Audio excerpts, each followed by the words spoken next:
Vado? Sì. Fatto Aisha! Aisha perché piangi mamma? আসসালামু আলাইকুম সবাইকে, কেমন আছেন সবাই? আশা করছি সবাই অনেক বেশি ভালো আছেন। আজকে অনেক দিন পর আপনাদের সাথে একটা নতুন ভিডিও শেয়ার করতে যাচ্ছি, আশা করছি ভালো লাগবে। আজকের ভিডিওটা একটু বেশি স্পেশাল, বিশেষ করে আমার কাছে। আজকে আয়েশার কান ফোটানো হবে। তো অনেক দিন ধরে সে অনেক বেশি এক্সাইটেড ছিল ওর কানটা ফোটানো নিয়ে। তো আজকে ফাইনালি আমরা ওর কানটা ফোটানোর জন্য ফার্মেসিতে চলে এসেছে। এখানে আসলে কান ফোটানোর আগে অ্যাপয়েন্টমেন্ট নিতে হয়, তো আজকে আমরা অ্যাপয়েন্টমেন্টটা পেয়েছি, তো আজকে ওকে নিয়ে যাচ্ছি।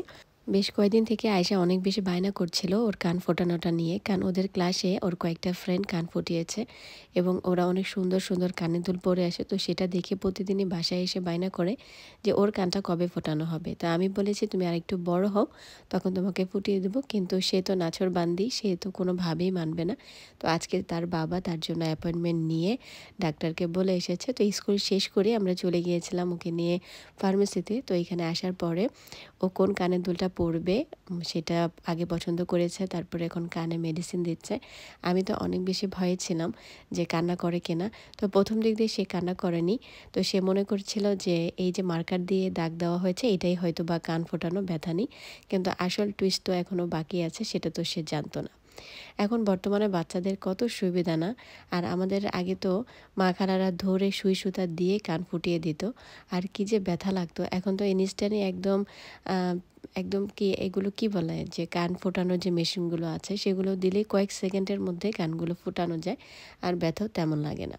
কিন্তু ছোট্ট বাচ্চারা যখন এগুলো করে এটা আসলে অনেক বেশি ভালো লাগে। আর বিশেষ করে আমি মা হিসেবে মানে আমার তো অনেক বেশি ভালো লাগছে। আর আমার কাছে এই মুহূর্তটা মনে হলো যে অনেক বেশি স্পেশাল, কারণ আমার আয়েশা দেখতে দেখতে কেমন জানি বড় হয়ে গেল। আজকে কান ফোটানো হয়েছে, কয়েকদিন পরে দেখা যাবে যে নাক ফোটানোর জন্য পাগল হয়ে গেছে। তো যাই হোক, সে বেচারি অনেক বেশি এক্সাইটেড হয়ে বসেছিল যে পরবর্তী স্টেপ কী হবে। এখানে তো ডাক্তার সব কিছু প্রিপারেশন নিচ্ছে আর ওর সাথে অনেক কথা বলছে, যাতে করে ও ভয় না পায়। আমরাও কথা বলছিলাম। তো ওকে জিজ্ঞেস করা হলো তুমি বসে কান ফোটাবে নাকি দাঁড়িয়ে, তো সে অনেক সাহস করে দাঁড়িয়ে কান ফোটাচ্ছিল। তো এখন হচ্ছে ফাইনাল। তো ওর কানে যখন এটা ধরছিল আমার নিজেরই অনেক বেশি ভয় লাগছিল। তো ডাক্তার এই তো দিয়ে দিয়েছে। সে প্রথম কান্না করেনি, যখন আমি ওকে ডাক দিয়েছি তখন বেচারি কান্না করতে করতে হিচকি উঠে গেছে। আসলে যতই যাই বলুক এই জিনিসটা অনেক বেশি পেইনফুল।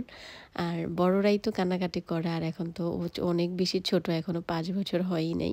তো সে বাবার কোলে উঠে সমানে কান্না আর হিচকি উঠে গেছে। ডাক্তাররা বোঝাচ্ছে যে কিছুক্ষণ পরে চলে যাবে।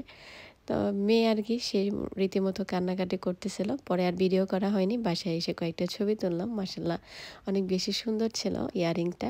আর ডক্টর একটা চকলেটও দিয়েছে, সেটা খেতে খেতে সে বাসায় এসেছে। তো ছোট্ট একটা ভিডিও শেয়ার করলাম, আশা করছি আপনাদের সবার কাছে ভালো লাগবে। সবাই আমার মেয়ের জন্য দোয়া করবেন। আল্লাহ হাফেজ।